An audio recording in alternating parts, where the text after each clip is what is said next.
Chamber of commerce వ్యవస్థాపక అధ్యక్షుడు ప్రధాన రామకృష్ణ గౌడ్ గారి ఆధ్వర్యంలో ముఖ్య అతిథిగా భాస్కరరావు గారు గౌరవనీయులు పెద్దలు రావడం, ఛాంబర్ తరఫున రాజన్న, కరాటే మాస్టర్ వెంకట గారు, ప్రసాద్ గారు పెద్దలు రావడం ఈరోజు ప్రెస్ మీట్ రావడం సంతోషకరం. ముఖ్యంగా తెలంగాణ రాష్ట్రంలో ఫిల్మ్ ఇండస్ట్రీ మీద గత 50-60 సంవత్సరాలుగా మనకు జరుగుతున్న వివక్షత మనం గమనిస్తూనే ఉన్నాం. మరి ఈరోజు ప్రెస్ మీట్ పెట్టుకున్న ముఖ్య ఉద్దేశం, రేపు 1వ తారీఖు నుంచి జరగబోయే ఎలక్షన్ ప్రాసెస్ విషయం మన 16,000 మంది సభ్యులకి, తెలంగాణ ఫిల్మ్ ఛాంబర్ అభిమానులందరికీ తెలియజేయడం కోసం ఒక భాగం అయితే, దాని విషయంలో మన అధ్యక్షుల వారు, ఉపాధ్యక్షుల వారు మీకు వివరించడం జరిగింది. రెండవది, వివక్షతకు గురవుతున్నాము అని చెప్పని పర్టికులర్గా బొట్టు పెట్టి చూపిస్తున్న ఈ సందర్భంలో మనకి మొన్న ప్రభుత్వం కమిటీని ప్రకటించడం, ఎఫ్డిసి కమిటీని ప్రకటించడం కూడా గద్దర్ అవార్డ్స్ ఫంక్షన్కి మరి కమిటీని ప్రకటించిన దాంట్లో కూడా వివక్షత ఇంకా కొనసాగుతూనే ఉన్నది అని చెప్పడానికి నిదర్శనం అని చెప్పని మన తెలంగాణ ఫిల్మ్ ఛాంబర్ సభ్యులందరూ భావిస్తున్నారు. మరి దీంట్లో భాగంగా మన తెలంగాణ తెచ్చుకున్నది, పోరాటం చేసుకున్నది, 1,400 మంది మరి ప్రాణాలు త్యాగం చేసి తెలంగాణ సాధించుకున్నది, ఉద్యోగాలు ఓటుకొని ఎంతోమంది రైతులు రోడ్డున పడి తెలంగాణ సాధించుకున్నది నిధులు నియామకాలు కోసం సాధించుకున్నాం. నిధులు అనేది మరి ఇంతకుముందు తెల్లవారు నుంచి స్వతంత్రం తెచ్చుకునేటప్పుడు తెల్లవారు మనం దోసుకొని పోతున్నారు అని చెప్పని మనం ఎట్లయితే భావించి స్వతంత్రం కోసం పోరాటం చేసినామో, మరి మన తెలంగాణని ఆంధ్ర వాళ్ళు దోసుకొని పోతున్నారు అని చెప్పని పోరాటం చేసి తెలంగాణ సాధించుకున్నాం. మరి బ్రిటిష్ వాళ్ళ పీడ అయితే పోయింది, కానీ మరి ఆంధ్ర వాళ్ళ పీడ మనకి పోవట్లేదు అని చెప్పని భావించాల్సి వస్తుంది. వాళ్ళు మన మిత్రులే, సోదరులే, మనతో పాటు పెరిగి పెద్దయి మరి ఈరోజు మనల్ని వదిలిపెట్టకుండా ఇంకా మన దగ్గరే బ్రతుకుని వెళ్ళవచ్చుతున్న సందర్భం మనకు వస్తుంది.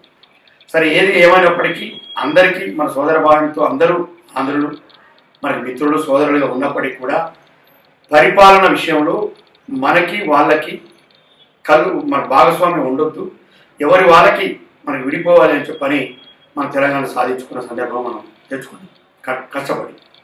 మరి దాంట్లో తెలంగాణ ఫిల్మ్ ఛాంబర్ పాత్ర కూడా తెలంగాణ పోరాటంలో ఎంతో గుర్తించదగ్గట్టుగా ఉన్నది. అందరూ కూడా ప్రశంసించడం కూడా జరిగింది.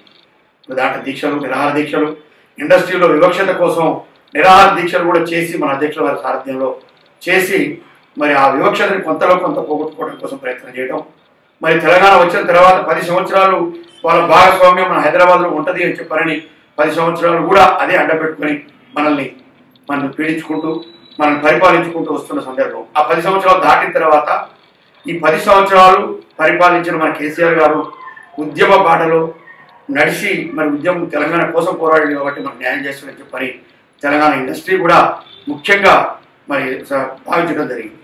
మరి దాంట్లో మరి వాళ్ళ వివక్షతకో మరి వాళ్ళ ప్రలోభాలకి తలొగ్గి మరి దానికి సంబంధించిన మినిస్టర్స్ని, పరిపాలన వ్యవస్థని మరి విడదీయలేకపోవటం, ఈ 10 సంవత్సరాలు కలిసి ఉన్నది అని చెప్పని అడ్డం పెట్టుకోవటం, మరి దానివల్ల మనకు అన్యాయం జరుగుతూ వస్తుంది. అయినప్పటికీ 10 సంవత్సరాలు దాటిన తర్వాత మరి మనకి ఇంకా తెలంగాణగా విడదీయలేకపోతున్నారని చెప్పని భావించి తెలంగాణ ప్రజలందరూ అన్ని రకాల ప్రజలు అంటే నీళ్లు, నిధులు, నియామకాలు అన్నప్పుడు అన్ని రకాలకి వర్తించుద్ది. మరి రైతాంగానికి కాదు, వ్యవసాయానికే కాదు, కూలీలకే కాదు, మరి ఇండస్ట్రీ 24 క్రాప్స్ అన్ని రకాల కష్టాలు పడే క్రాప్స్ ఉన్న వ్యవస్థలో కూడా 24 క్రాప్స్ ఉన్న వ్యవస్థలో కూడా సినిమా ఇండస్ట్రీ కూడా ముఖ్యంగా ఇది ఉపయోగపడుతుంది. మరి వివక్షతకు గురైంది కూడా ముఖ్యంగా సినిమా ఇండస్ట్రీ అని చెప్పాలి మనందరికీ తెలుసు. మరి 10 సంవత్సరాలు దాటిన తర్వాత కాంగ్రెస్ ప్రభుత్వం వచ్చింది. కాంగ్రెస్ ప్రభుత్వం వచ్చిన తర్వాత సరే రైతు ప్రభుత్వము, రైతులకి మన ముఖ్యమంత్రి గారు గౌరవనీయులు రేవంత్ రెడ్డి గారు రైతులు 2 లక్షల రూపాయలు రుణమాఫీ చేసి మరి రైతుల పక్షపాత ప్రభుత్వం కాంగ్రెస్ అని చెప్పని నిరూపించుకోవడం కూడా జరిగింది. మరి ఇన్నింటినీ మరి భవనాలు కూడా ఈ మధ్యకాలంలో ఆంధ్రప్రదేశ్ ముఖ్యమంత్రి, తెలంగాణ ముఖ్యమంత్రి కూర్చొని మన తెలంగాణ భవనాలను మనకి డివైడ్ చేయాలని చెప్పాలని భాగాలు, పంపకాలు, అప్పులు ఢిల్లీలో ఉన్న వాటిని కూడా బాగోపకాలు చేసుకోవడం జరిగింది. మనకు అనుభవం మనం చూస్తున్నాం.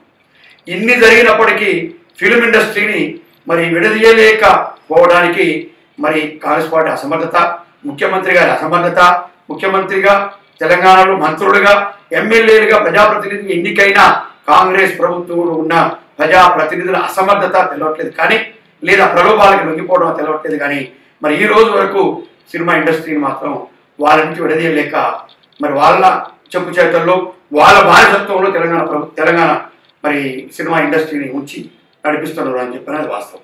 దానికి కారణం నిన్న మరి గద్దర్ గారు ఆల్మోస్ట్ ఆంధ్రప్రదేశ్ ప్రభుత్వం ప్రకటించిన నంది అవార్డ్స్ని నంది అవార్డుని వ్యతిరేకించిన మన గద్దర్ గారు తెలంగాణ పోరాటాలలో అసూలు భాషి ఆయన ఎన్నో పోరాటాలు చేసి తెలంగాణ కోసం పోరాటం సాధించడంలో ఆయన ముఖ్య పాత్ర ఉంది. ఆయనే నంది అవార్డ్స్ని తిరస్కరించిన మన అవార్డుని తిరస్కరించి ఆంధ్ర అవార్డు కల్పిస్తున్నారు, సంబంధం లేదు, మా తెలంగాణలో మేము ఈ అవార్డు ఫంక్షన్ చేసుకుంటాము అని చెప్పని పోరాటం చేసి సాధించిన మన గద్దర్ గారి మరి పేరు మీద ఇచ్చే అవార్డుని మరి దాంట్లో ఒక అధ్యక్షుడిని నరసింహరావు గారిని మరి తొత్తుగా ఉన్న కొంతమంది చేసుకుంటారు నరసింహరావు గారిని ఇచ్చిన సంతోషపడుతుంది. మరి ఇచ్చినప్పటికీ కూడా తెలంగాణలో ఉన్న తతిమా కమిటీని మొత్తాన్ని తెలంగాణలో ప్రకటించాల్సిన అవసరం ఉంది. గౌరవంగా పెద్దల్ని గౌరవంగా తీసుకునేటప్పుడు పక్కబడి ఒకళ్ళు ఇద్దరు తీసుకోవాల్సిన అవసరం ఉంది.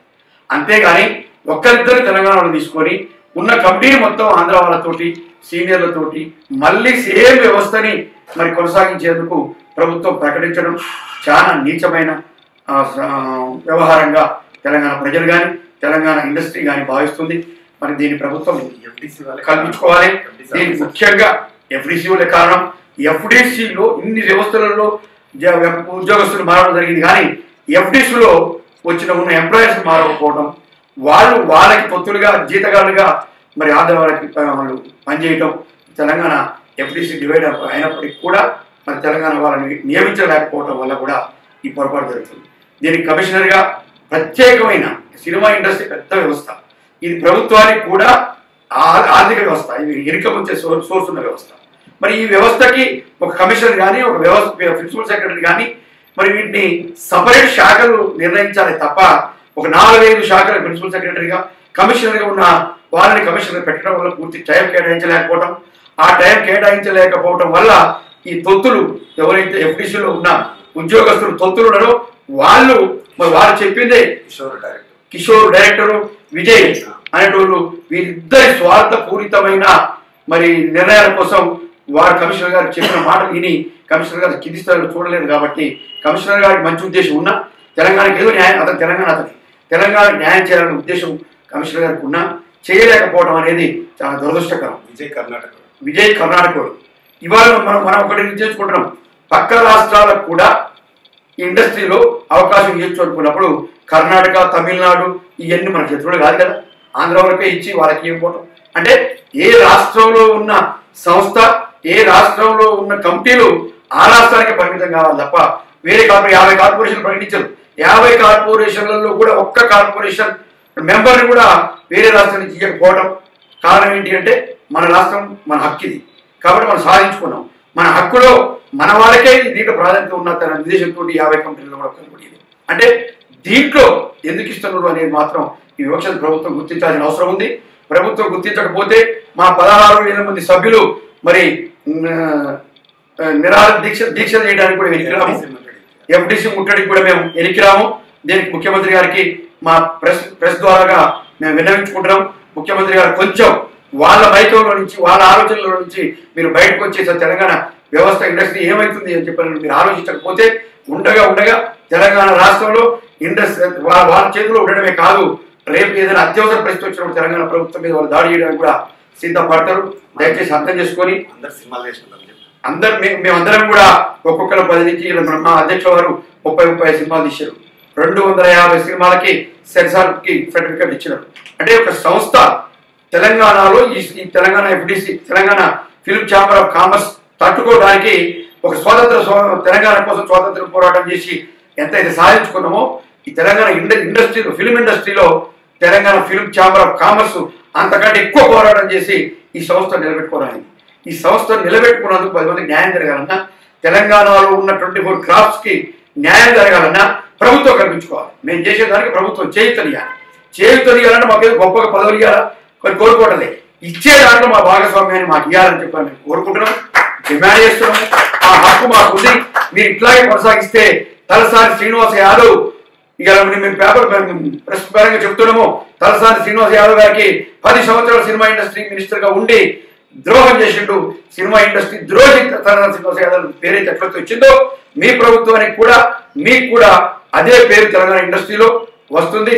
దయచేసి తెలంగాణ 24 క్రాప్ లో ఉన్న చిన్న చితుకు ఉన్న క్రాప్స్ మొత్తానికి Telangana film chamber of commerce అన్ని విధాలుగా సహాయ సహకారాలు అందిస్తూ వాళ్ళని నిలబడటానికి, వాళ్ళు నిలదొక్కుకోవడానికి, వాళ్ళ సినిమా తీయడానికి, సినిమా రిలీజ్ చేయడానికి ఎంతైతే ఫిల్మ్ ఛాంబర్ ఉపయోగపడుతుందో దాన్ని మీరు సహకరిస్తే వాళ్ళందరికీ మీరు సహాయం చేసిన వాళ్ళుగా ప్రజలు భావిస్తారు, వాళ్ళందరికీ ఉపయోగపడేట్టుగా అవుతుంది. లేదంటే వాళ్ళ ఉసురు పోసుకోవాల్సిన పరిస్థితి వస్తుందని చెప్పని మీకు తెలియజేస్తున్నాము. ఎఫ్డిసి మీద కఠిన చర్యలు తీసుకొని ఫస్ట్ ఎఫ్డిసిలో ఉన్న స్టాఫ్ని మార్చండి. 20 సంవత్సరాలు 30 సంవత్సరాలుగా ఆ స్టాఫ్ ఎందుకుంటారో మీరు ఒక్కసారి దాన్ని మీరు పరిశీలించి ఎనికి తిరిగి 10 ఫైల్ తెప్పించుకొని చూస్తే తమకు అర్థమైంది. తమను అర్థం చేసుకొని ముందు అసలు అక్కడ అది కనుక కదిలిస్తే అసలు తెలంగాణ ఫిల్మ్కి ఛాంబర్కి తెలంగాణలో ఉన్న సినిమా ఇండస్ట్రీకి ఎందుకు అన్యాయం జరుగుతుందో మీకు అర్థమైంది అని చెప్పని మీకు తెలియజేస్తున్నాము. ఇది మీకు సామరస్యంగా మీరు అర్థం చేసుకుంటారనే ఉద్దేశంతో తెలంగాణలో కాంగ్రెస్ ప్రభుత్వం రావటం పేద బడుగు బలహీన వర్గాలు, రైతులు, లేబరు ఎంతైతే సంతోషపడుతున్నారో సినిమా ఇండస్ట్రీ వీళ్ళందరికీ ప్రభుత్వం మంచి చేస్తున్నారని చెప్పి చూపించడంలో తెలంగాణలో సినిమా ఇండస్ట్రీ ముందుంటది, మా తెలంగాణ ఛాంబర్ ముందుంటది. మీ ప్రభుత్వం చేసే మంచి పనులను ముందుకు తీసుకుపోవడానికి కూడా మేము ముందుకు వస్తాం. మరి దయచేసి అర్థం చేసుకొని తెలంగాణలో ఉన్న 24 క్రాప్స్ కు సంబంధించిన ఫిల్మ్ ఇండస్ట్రీని కాపాడాల్సిన బాధ్యత మీకు ఉందని చెప్పని మీకు తెలియజేస్తూ మా తెలంగాణ ఛాంబర్ తరఫున మీకు రిక్వెస్ట్ చేస్తున్నామని చెప్పి తెలియజేసుకుంటూ సెలవు తీసుకుంటాను. నమస్కారం.